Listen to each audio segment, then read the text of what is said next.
Welcome to What the World Needs Now with hosts Tom Whisinnand and Josh Monroe. We hope that you're able to leave feeling encouraged and ready for another day of changing lives in the field of education as we speak with inspirational teachers from across the nation and world about what keeps their spark lit.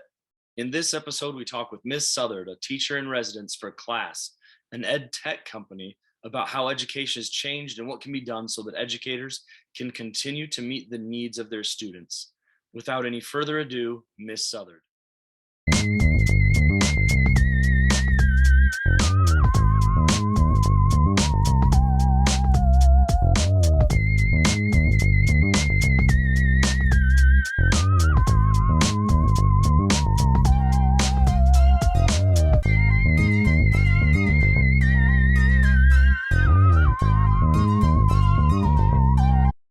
All right, Miss Sutherd, thank you for being here with us tonight. I have been looking forward to two things today: Bridgerton and having a conversation with you.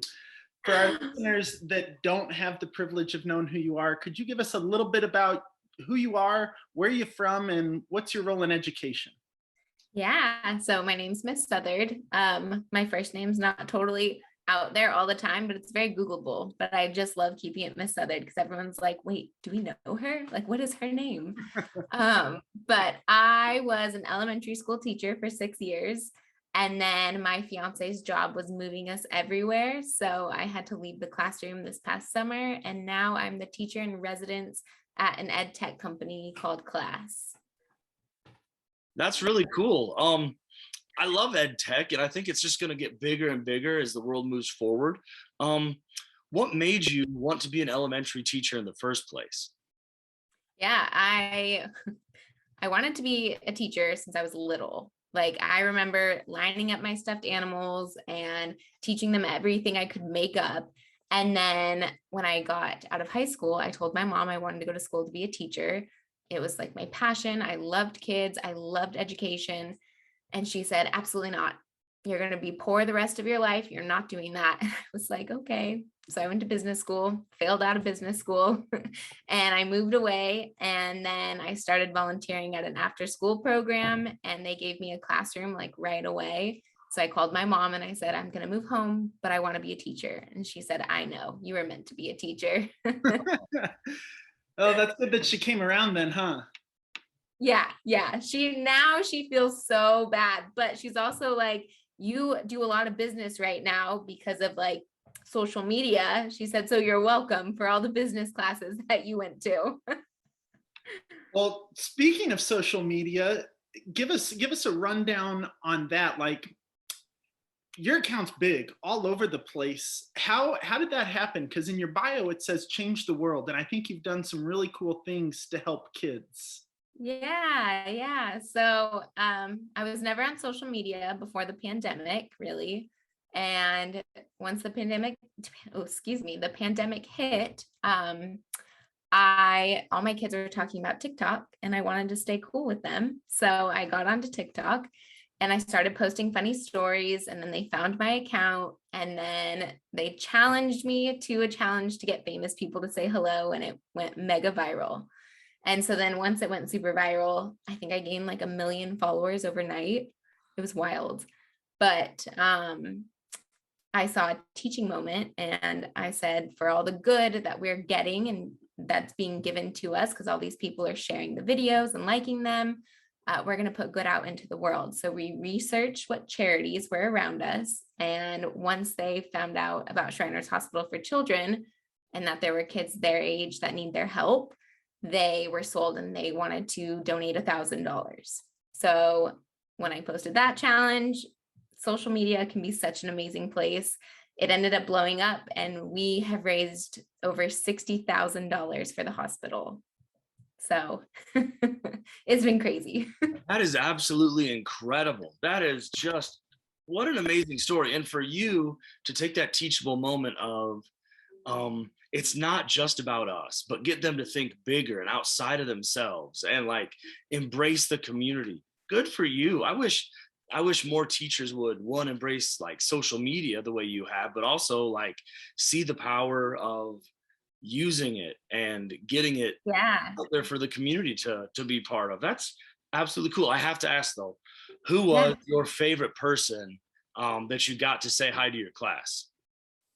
Ooh. Well, Jack Black is who set it off. So I think it would be only right that I say that. But Tony Hawk has been really, really awesome. So I feel like for me, Tony Hawk probably. For my kids, it's probably Jack Black. That's awesome. But, And I know the Detroit Lions have been all over your page too. oh yeah, we're besties now. It's fun. It's just fun because when you think of social media, you don't think of these like pages as being real people that are just running the accounts. Do you know what I mean? Like, Yeah. like the teams that have social media accounts, there's like a face behind that. There's a person running that. And so now I'm just best friends with all of those accounts, like the actual people that run it. And it's such a fun little community that we have. I can't imagine how cool that would be for your students too. Like when you walk in and you're like, hey, I know we wanted somebody famous to say hi to us, but we got Tony Hawk, we got the Detroit Lions, we got Jack Black. Yeah.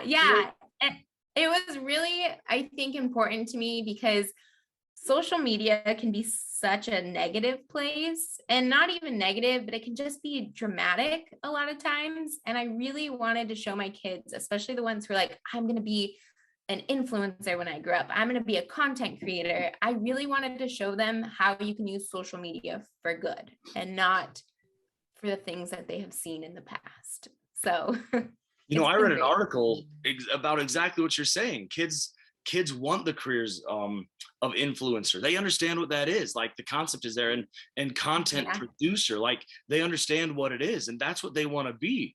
So again, like it's absolutely incredible how you've embraced that and that forward thinking, and then you're like getting them to see the positivity in it and not that negative side of it. Good for you.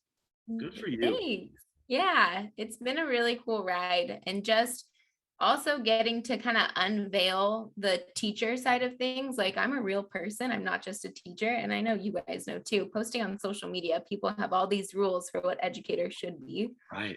But it's been really fun to get to kind of show who I am and show my kids like I was a normal person. The town I taught in was 2,000 people, and now here I am. It's wild. You said a couple things that I wanted to touch on. Social media can be a negative place, and it can be really hard as a teacher to post things and the heat that we take for it. So I'm curious, how do you react in those moments? Like, how do you take that in? Because for me, that was something hard at the beginning. You get so much hate on your socials, like more than me, I think. And that's when I feel like I am putting out things that are positive, that are uplifting, and that students need. Yeah. And I constantly get called soft, all of these things. And so at first it was hard for me to take that. So I'm curious, from a social media veteran, how do you do that? Yeah. I think a part of it is I know who I am.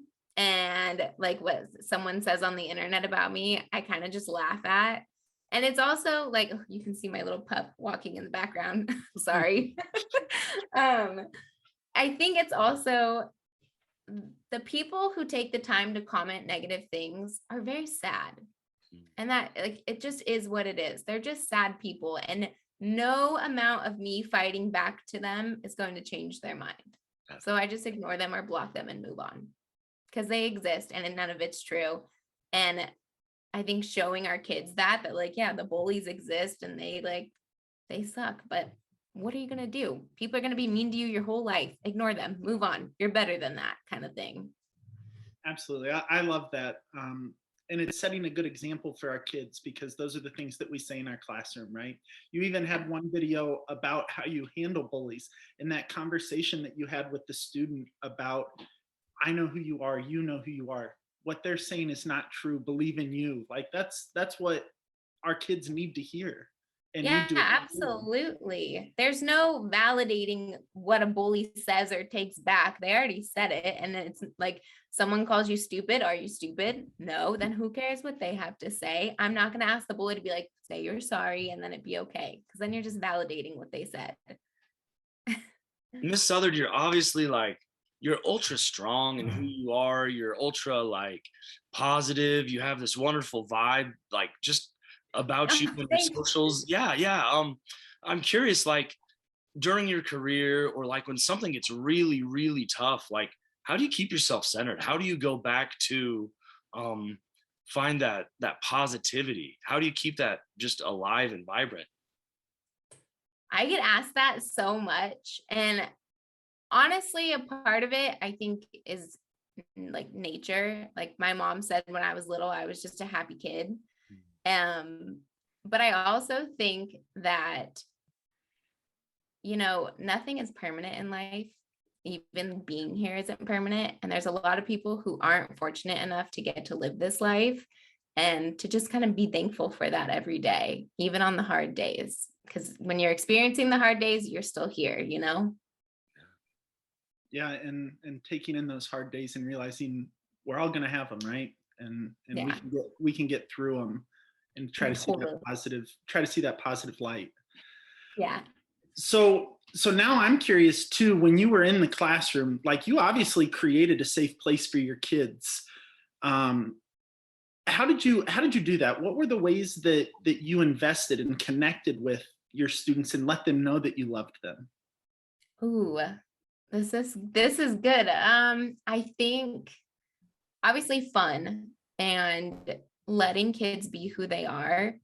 I think a lot of schools that I have had the privilege of seeing are really focused on curriculum.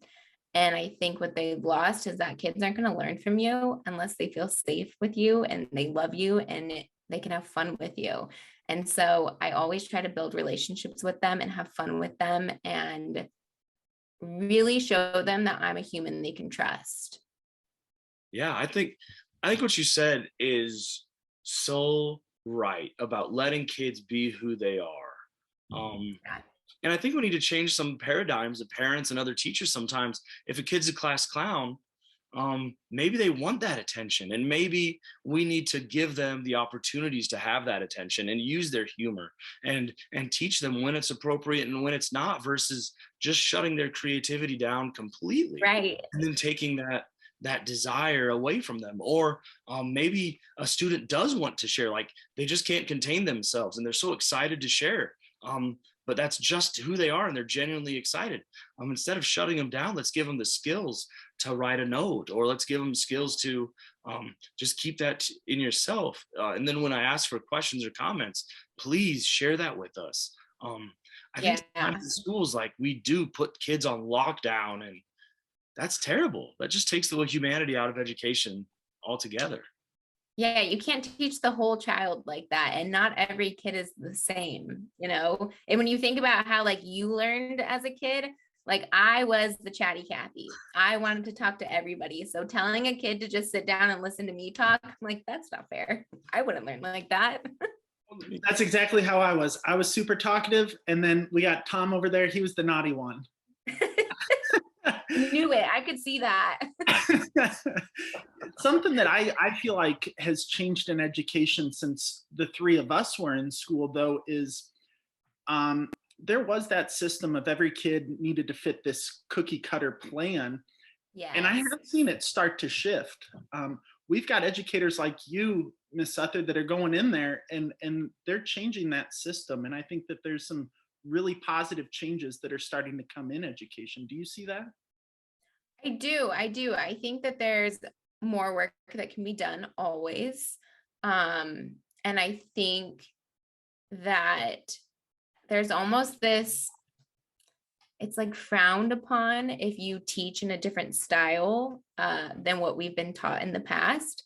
Right now, I think, like, I remember there were certain days when my kids would be like, oh, I don't want to learn right now. And I'd be like, I don't want to teach right now. Like, let's have fun. Let's play a game, because they're still learning. It's just not the way that is traditional. So I do see that there's changes happening, but I think so much other trauma is happening right now in education that it's not the main focus. You brought up trauma.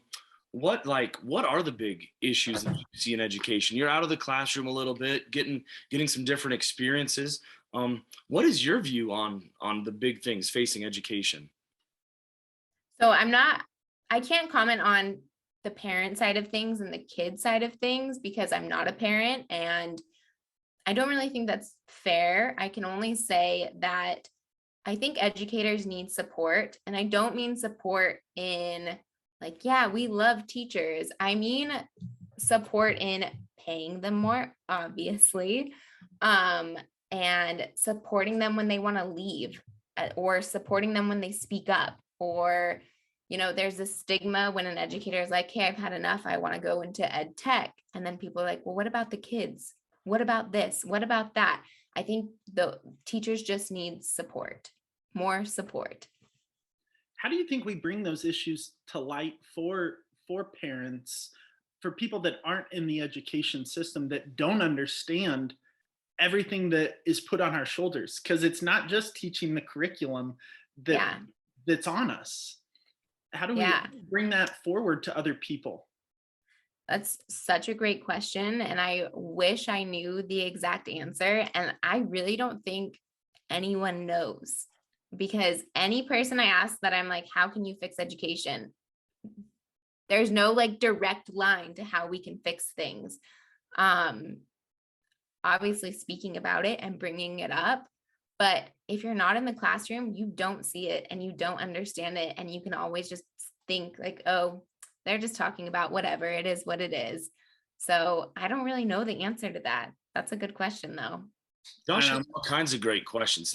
I know. Niche. Like, what would you guys say? Gosh. What's your fix? Tell me. I need to know. What would you say? I don't know. I think I gave you kind of a loaded question, and that was my bad. Backfired on him. It backfired. There's gotta be a way that parents and teachers and administrators and teachers have better communication about everything that's going on, like honest communication too. Like there's been talk about putting cameras on teachers, and I'm not for that, but at the same time, I'm like, if you want to put a camera on me so you can see some of the stuff that I deal with, go ahead. Go ahead. Yeah. So I just feel like somehow being able to communicate in honest ways. How that happens though, I don't know. Yeah, but then you're asking for like the whole, not system, but like everyone to change, because education is education in a bubble, right? But education isn't just education. It's the parents, it's the admin, it's even the community. And unfortunately, education just suffers at all of it. Yeah, and remembering the saying that it takes a village to raise a child, like, yes, we need to get back to that and understand it is not just the teacher, it is not just the parent. Like you said, it's the community as a whole rallying around school systems. Tom, what do you say? I think it's just a mess, and I think we have to remember that it didn't happen overnight. I mean, it's been years in the making. Right. Talk about teacher exodus. I think it's been years in the making too, and I think there's been writing on the wall, and for whatever reason, attention hasn't been paid to it. And now all of a sudden, what is it, 33% or 40%, something kind of outlandish, like teachers are leaving the classroom.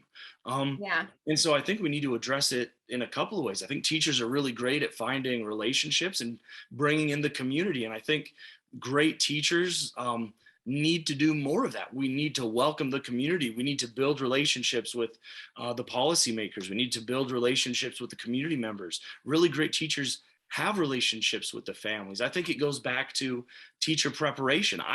I wasn't taught the importance of relationships between all of the stakeholders. That's something that I had to grapple with in my many, many years of teaching. But I think we need to look at the characteristics of highly successful and skilled educators and start bringing some of those into teacher preparation classes, and really get the community members to understand what's at stake, because it really is the future of our society, you know? Yeah. I heard this, I guess it's a quote, not really though, but someone said to me, the education system that we're in right now was made for the agricultural era, not the technology era. And that's where we're headed, is the technology era. And if we don't adapt, we're going to lose everyone. And I see that a lot in my position now, is so many parents are choosing online education because it fits their lifestyle better and it fits their kids better. And it's just interesting to see how like things are changing, but I feel like a lot of us are still just stuck like in the what do we do, because this is a mess. We had Jamie Cassup on, used to be the chief education evangelist for Google. Oh And wow. yeah, and that's exactly what he's saying. He's like, education needs to catch up with the times. We need to solve problems and teach these kids to solve problems, because I can ask Alexa or Siri or whatever Yes. problems. I can ask my Google Assistant to help me out, you know, memorizing what, or learning or recalling facts. Yeah. Problems that we want kids to solve. So that's so awesome to hear you say. That's what he preaches too. So I think there might be something to that. Yeah, absolutely. And Tom, you were mentioning something about the political side of it. Like we need teachers to be part of that too, right? We need people It makes me crack up when I see like politicians in education and I'm like, have you ever taught? Like, where did you come from? Yeah, right? yeah. If we could get some teachers on that side to help Yeah. make decisions for education, that would be a step in the right direction, in my opinion, too. Yes. Well, Miss Sutherd, you work for a tech company now, an ed tech company. I do. Tell us a little bit about that, and then like what other awesome tech applications did you use when you were in the classroom? Have you heard of? Do we, our listeners or our viewers, need to kind of look into? Oh yeah, that was a lot. So I work for a company called Class, and basically, have you guys ever heard of Blackboard before? Huh? Yeah, so the creator of Blackboard, he was in college when he created it. Wild that like your brain can work like that in college. His name's Michael Chasen. He sold Blackboard and went on to other endeavors, and then in the pandemic, he saw his kids learning at home on Zoom and was like, this is not functional. Like, this isn't a classroom. Kids can't learn like this. So he got some of his friends together and they created this app called Class, and it's built on top of Zoom. So it's literally a classroom on Zoom. Oh, wow. So you can take attendance, you can monitor how often kids are speaking, who is speaking the most, who's not speaking. Breakout rooms, you can break them out into breakout rooms just like Zoom, but I can watch every single breakout room from one screen. Oh wow. I mean, I could go on and on about the things you can do. You can pull out a student one-on-one and chat with a student while still seeing the whole classroom. Like it's insane. It's amazing. And so at first I got a lot of backlash from educators of like, or parents too, saying like, no, kids need to be in the classroom. And I think that's very close-minded, because yes, there's a group of kids that thrive in social settings like a classroom, but there are also a group of kids who struggle in those environments and do much better when they can have an environment that they feel safe in. And school's not always a safe place for them. And I don't think it's fair that they aren't having equitable learning and that there's not an app that can give that to them. So I started working for Class. And now I'm like in touch with all these other ed tech companies trying to find out who's hiring educators, because I know educators want to leave and I understand it and I want to support them in that. Yeah. So yeah. And then apps I love. My number one app is Teach Your Monster How to Read. It is my favorite app for elementary kids. They love it. It helps them with phonics and it's playing a game, which is like in today's age, everything's a game. Yeah. So, and then my other favorite app is social media. I would have my kids, like we were learning fractions and I would say, okay, you have a 30-second TikTok to teach TikTok. How can you multiply fractions? So they would have to know the material to get it done, and they loved it. They had no idea they were learning. That is really cool. I love that. Did they like record it on TikTok, or was it like an iMovie kind of thing, a green screen, or what? I let them use my phone to record it. Yeah. Yeah. That is So, awesome. and then, yeah, I mean, it never got posted because as much as I love social media for what we do, I never encourage my kids to be on social media because I do think they're too little. But again, I'm not their parent. That's not for me to fight. So I'd rather them watch us than other things. Yeah, right. I like that. I might have to try that TikTok idea. Like, hey, It's so fun. So fun. I love that. And I love the company that you work for, Class. Like, listening to you talk about that would have been so helpful for me during the pandemic. And Tom and I, we were only remote from that fourth quarter when COVID hit, and our district came back following August. But oh yeah, same with us. Having Class to be there, that sounds like it would fit me a lot more, like what I like to do, and how you can build relationships. Like, I can pull this one student and have a conversation with you, but I can still look at what everybody else is doing.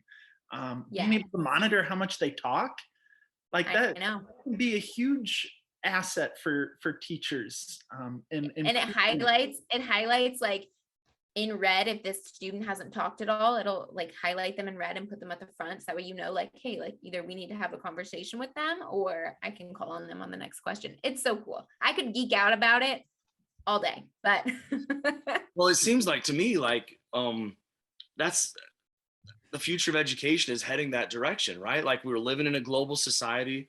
The school I'm at has kids that leave and go to India or go to China or go like to Africa for weeks on end, right? How awesome would it be to be able to have that tool so their education isn't 3 weeks off because we're going to visit family? It's, hey, I'll not Zoom in, I'll Zoom in because we're built on Zoom.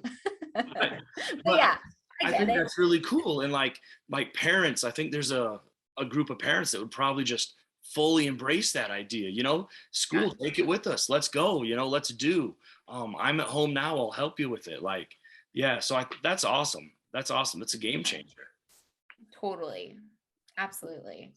Kinsey, since we're going down the road of breaking down walls, you've started to do that for teachers, right? And you mentioned it earlier, the importance of letting the world know that teachers are people, right? Like, we've got feelings and we've got lives outside of whatever you view me as or you see me as. Talk to us a little bit about that, where that passion that you have on doing that. Yeah. I mean, I think once I really got on social media and I started to see how people portrayed teachers who weren't teachers, I know I have thick skin, so I can take it, and I will go to any administrator that says otherwise, that their teachers can't have social media, because they don't get to decide that. And so I really wanted to take the reins on that. It's like, you know, the stories that have come out recently of the teachers being abused by students. Mm-hmm.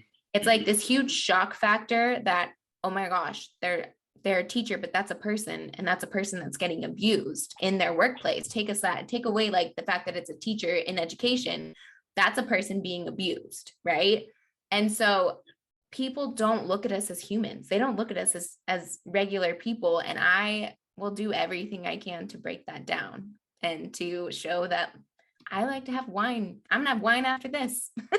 Like, I like to go dancing with my friends. I can be in a swimsuit, you know? Yeah. That's so true. I think humanizing education as a whole, humanizing teachers, humanizing the students again, humanizing the administrators who, honestly, through this pandemic, I don't know how they've done it. I mean, it has been hard. And I'm talking district level administrators, I'm talking building level administrators, some of the emails and social media posts that they've had to deal with. It's just tough, man. That's really hard. And, you know, it really helps.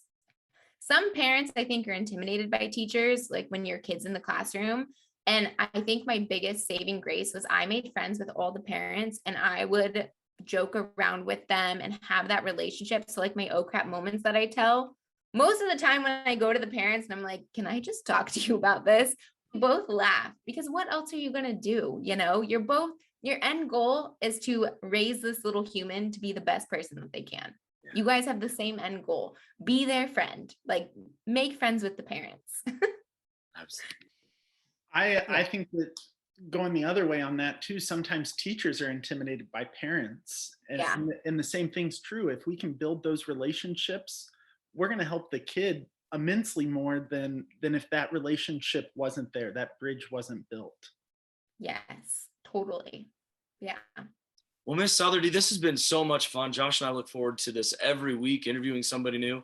And you brought the hot fire energy, and I love it. Thank you so much.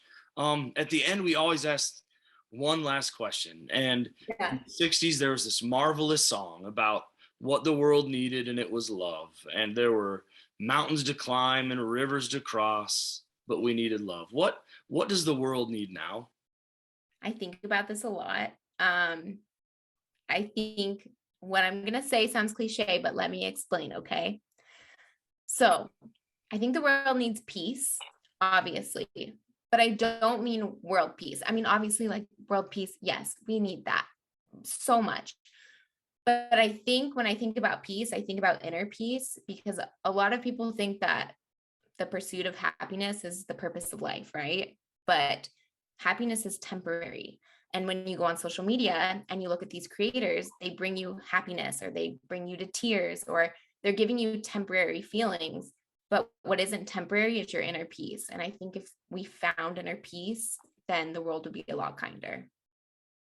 I like that. I think you're the first person we've had on that has said peace and taken it to the personal level of each individual person.